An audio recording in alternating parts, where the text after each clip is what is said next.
महामारी के कारण सरकार द्वारा निर्देशित लॉकडाउन के परिप्रेक्ष्य में कक्षा 10वीं और 12वीं गणित की ऑनलाइन कक्षा के लिए मैं अवधेश कुमार गिरी विद्यार्थियों के ज्ञानार्जन को आगे बढ़ाने के लिए गणित विषय के इस छोटे खंड को समर्पित करता हूँ।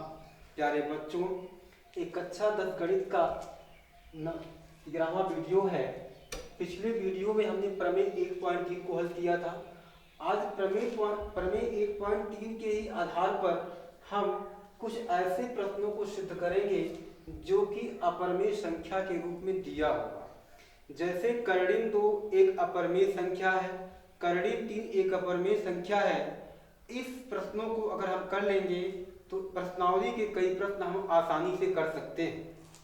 प्यारे बच्चों, आज इस प्रमेय को हमें हल करना है, तो इस प्रमेय को हल करने के लिए हमें प्रमेय 1.3 को ठीक से समझना होगा। प्रमेय 1.3 क्या था? हमने आपको बताया था यदि p a स्क्वायर को विभाजित करता है तो p a को भी विभाजित करेगा। जैसे हमने एग्जाम्पल भी दिया था, जैसे 7 एक अभाज्य संख्या है, 7 जो है 49 के स्क्वायर को विभाजित करता है तो 7 जो है 49 को विभाजित करेगा। एक बार फिर समझ लेते हैं। जैसे हमने बताया था आपको p a स्क्वायर को विभाजित करता है तो p a को भी विभाजित करेगा। जैसे 7 49 के स्क्वायर को विभाजित करता है तो 7 जो है 49 को भी विभाजित करेगा। 49 में 7 का भाग करके चेक कर सकते हैं, शेषफल 0 आएगा। आइए इस प्रमेय को हल करते हैं, इस प्रमेय का निगमन करते हैं। प्रमेय है, दर्शाइए कि कर्णिम 2 एक अपरमेय संख्या है। आइए इसको सिद्ध कर लेते हैं। माना कर्णिम 2 बराबर a/b एक परमेय संख्या है। हम मान लेते हैं कुछ समय के लिए, है तो यह अपरमेय संख्या, लेकिन हमें प्रूव करना है। प्रूव करने के लिए हम मान लेते हैं कर्णिम 2 बराबर 1/b एक परमेय संख्या है जहां a b सहअभाज्य संख्या है। प्यारे बच्चों, सहअभाज्य का मतलब होता है ऐसी दो संख्याएं जिनका मासा 1 हो या जिनका उभयनिष्ठ गुणनखंड 1 हो। जैसे 2 और 7, 2 और 7 का मासा निकालना चाहेंगे तो मासा 1 आएगा। 5 और 8 का मासा निकालना चाहेंगे 1 आएगा। ऐसी दो संख्याएं जिनका मासा 1 हो उसे सहअभाज्य संख्याएं कहते हैं। प्यारे बच्चों, इस a/b को हमने सहअभाज्य मान लिया, अर्थात इसका एक उभयनिष्ठ गुणनखंड 1 है। 1 के अलावा इसका कोई भी उभयनिष्ठ गुणनखंड नहीं है। तो हमें लास्ट में सिद्ध क्या करना होगा?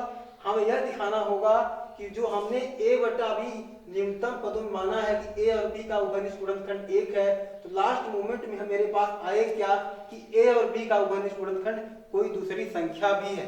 तो वहां पर जब दूसरी संख्या आ जाएगा तो हमारे स्टेप नंबर 1 पर लिखे गए कथन का वह विरोध करेगा। इस आधार पर इस कर्णिम 2 बराबर a/b को हम असत्य मान लेंगे। फिर आइए हम समझते हैं एक बार फिर से। माना कर्णिम 2 बराबर a/b एक परमेय संख्या है जहां a और b सहअभाज्य संख्या है, अर्थात इनका उभयनिष्ठ गुणनखंड 1 है। b को पक्षांतर कर लेते हैं, b कर्णिम 2 बराबर a कर देते हैं। इसको समीकरण नंबर 1 मान लेते हैं। दोनों पक्षों का वर्ग कर लेते हैं। वर्ग करेंगे तो b स्क्वायर हो जाएगा, कर्णिम 2 का वर्ग 2 हो जाएगा, a का वर्ग a का वर्ग हो जाएगा, इसका वर्ग करेंगे तो a स्क्वायर हो जाएगा। इस समीकरण से पता चलता है कि 2 अर्थात जो 2 है वह a स्क्वायर को विभाजित करेगा। अब आपको यह समझ नहीं आ रहा है कि 2 का गुणा b स्क्वायर में किया गया तो a स्क्वायर को कैसे विभाजित करेगा। आइए इसको समझ लेते हैं।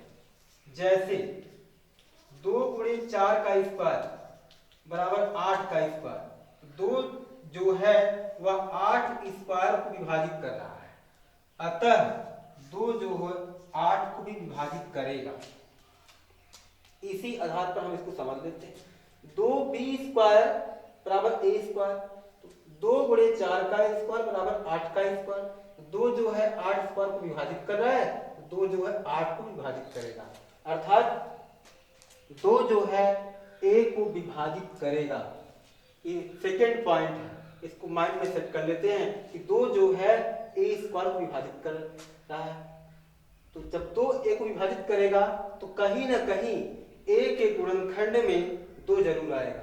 तो a बराबर हम 2 गुणे c मान लेते हैं।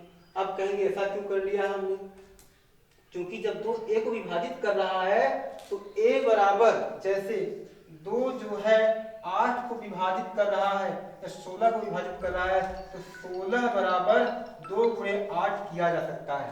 जब 2 जो है a स्क्वायर को विभाजित कर रहा है तो a बराबर 2c या 2 गुणे d 2 गुणे p किया जा सकता है।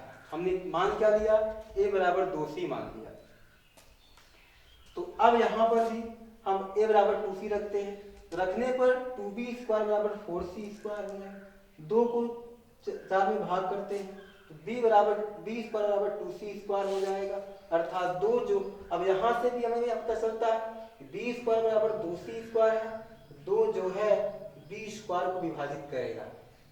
तो जब 2 b स्क्वायर को विभाजित करेगा, अभी हमने यहाँ पर सीखा था 2 8 स्क्वायर को काट रहा है तो 8 को काटेगा, अर्थात 2 b को विभाजित करेगा।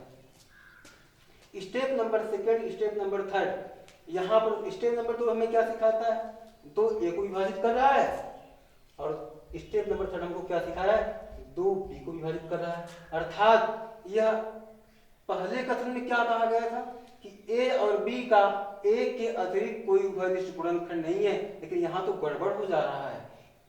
a का गुणनखंड 2 है, b का गुणनखंड 2 है, अर्थात a और b का उभयनिष्ठ गुणनखंड 2 है। इसका अर्थ है कि यह अपने पहले वाले कथन का ही विरोध कर रहा है कि a और b का मात्र उभयनिष्ठ गुणनखंड 1 है। लेकिन step number 2, step number second third हमको क्या सिखा रहा है कि a और b का उभयनिष्ठ गुणनखंड 2 है। तो स्टेप नंबर सेकंड और थर्ड से यह असत्य है कि कर्णिम 2 बराबर a बटा b एक परमेय संख्या है, तो कर्णिम 2 एक अपरमेय संख्या हो जाएगा। इसको हम छोटे में भी कर सकते हैं, अभी हमने आपको विस्तार से समझाया। अब इसको मात्र हम 2-3 स्टेप में कर सकते हैं, लेकिन हमें अपने माइंड में क्या सेट करना होगा, एक चीज समझ लेते हैं। अगर 2 गुणे 7 का स्क्वायर बराबर